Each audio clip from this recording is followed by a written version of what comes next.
आपका news pilot MP में और मैं हूं आपके साथ फलक ज़ारा। आइए बढ़ते हैं आज की कुछ खास खबरों की। कांग्रेस के वरिष्ठ नेता और अधिवक्ता कपिल सिब्बल और पूर्व सांसद राज्यसभा विवेक तन्खा आज इंदौर दौरे पर रहे, जहां इंदौर प्रेस क्लब में उन्होंने पत्रकारों से चर्चा करते हुए विभिन्न राजनीतिक मुद्दों पर अपनी बात रखी।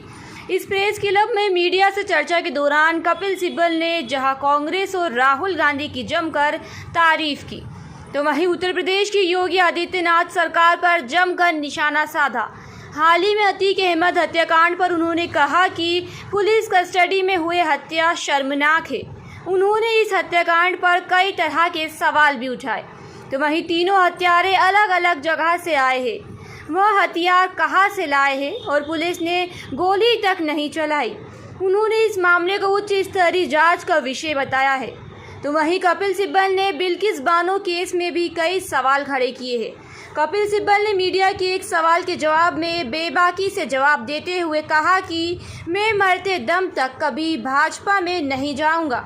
आने वाले समय में मध्य प्रदेश में होने वाले विधानसभा चुनाव और 2024 में होने वाले लोकसभा चुनाव को लेकर भी उन्होंने कांग्रेस की जीत की बात कही और मोदी सरकार पर भी जमकर निशाना साधा। एक सवाल के जवाब में कपिल सिब्बल ने मोदी के सामने चुनाव लड़ने से इनकार कर दिया। हद होती है। अब ये कहना कि पिछली सरकारों ने सब सही काम किए, ये गलत होगा, ये भी गलत होगा। पिछली सरकारों ने कोई देश की टेक्स्ट बुक्स तो नहीं चेंज की। पिछली सरकारों में हमारे गवर्नर तो ऐसे बयान नहीं देते थे। पिछली सरकारों में हमारे चेयरमैन और लोकसभा के स्पीकर ऐसे काम तो नहीं करते थे। पिछली सरकारों में फाइनेंस एक्ट में दूसरे बिल तो नहीं पास होते थे। पिछली सरकारों में विपक्ष के सभी नेताओं के ऊपर ईडी तो नहीं जाती थी। पिछली सरकारों में सीबीआई का ऐसे नहीं हर एक आदमी को नोटिस देती। अभी तो गवर्नर को नोटिस दिया, आपको मालूम है, पुलवामा के मामले में। तो यह आपकी बात सही है कि पिछली सरकारों में भी कुछ बातें गलत हुई हैं और हमेशा होती रहेंगी, लेकिन हर चीज़ की एक हद होती है। पिछली सरकारों में ये नहीं हुआ कि मीडिया पूरा कैप्चर, मीडिया तो हमारा विरोध करता था रोज़, हमने तो कभी कुछ नहीं किया, ठीक है ना। तो आपको भी वो स्थिति मालूम है, हमें भी मालूम है। तो कहने का मतलब ये है कि आज का अगर देश का नक्शा आप देखो तो ऐसा लगता है कि देश का नक्शा दो खेमों में बटा हुआ है। जहाँ विपक्ष की सरकारें हैं वहाँ ईडी का गेट खुला है और जहाँ भाजपा की सरकारें हैं वहाँ ईडी का गेट बंद है। ऐसा नक्शा तो हमने पहले कभी सरकार में नहीं देखा। चलिए मैं आपको बताऊँ इसमें असलियत क्या है कि अगर मैं पब्लिक इंटरेस्ट लिटिगेशन किसी की प्रोसिक्यूशन के लिए करता हूँ वो अलग बात है। ये पब्लिक इंटरेस्ट लिटिगेशन किसी के रिहाई के खिलाफ है। एक कॉन्विक्ट है जिसको 14 साल की सज़ा हुई, लाइफ की सज़ा हुई, उसको 4 साल का इन्होंने रिबेट दे दिया और किस आधार पे दिया और किस किस्म की हत्या हुई वो मैं आपको अगर बयां करूं तो आप मतलब कि आप रोने लगोगे। किस तरह से, किस बेरहमी के साथ बच्चियों के साथ सलूक हुआ और कत्ल हुआ। तो क्या मापदंड है जिसके आधार पे इनको आप रिहाई देते हो? उस पे आप पब्लिक इंटरेस्ट लिटिगेशन कर सकते हो, कोई जवाब नहीं, उसमें कोई विरोध नहीं हो सकता।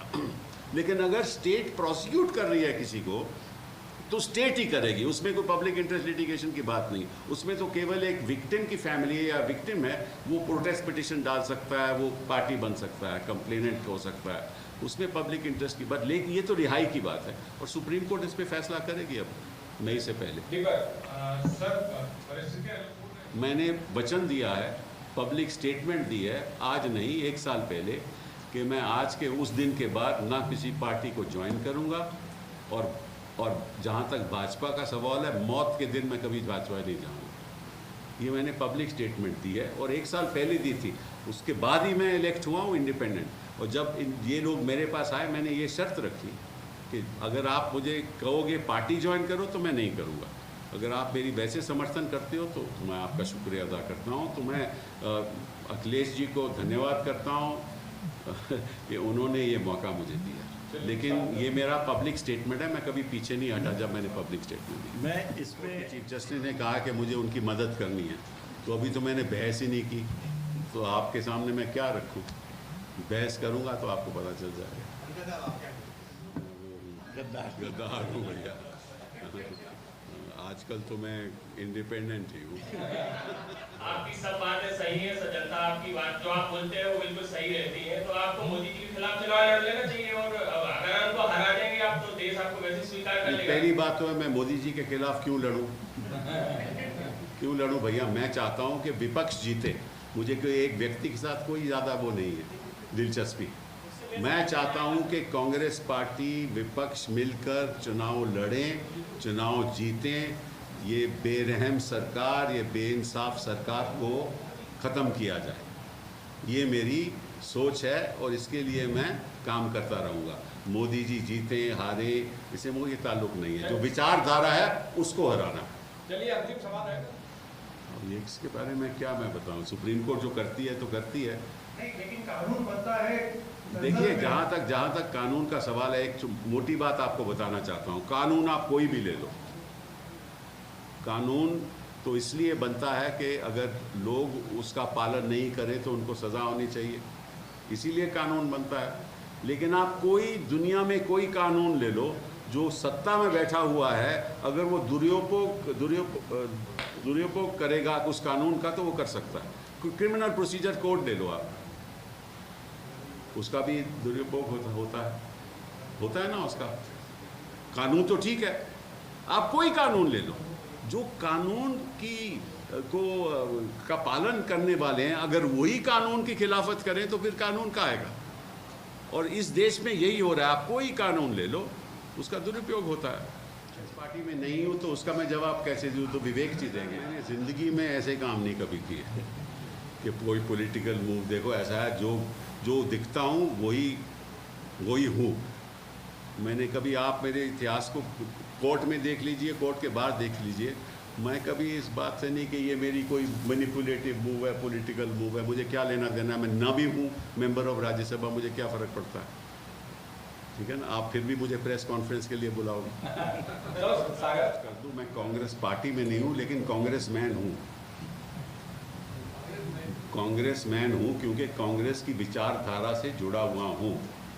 वो विचारधारा मेरे जहन में बहती है, उसको कभी मैं छोड़ नहीं सकता। फिलहाल के लिए बस इतना ही, और लगातार खबरों के लिए बने रहें न्यूज़ पायलट MP के साथ। नमस्कार।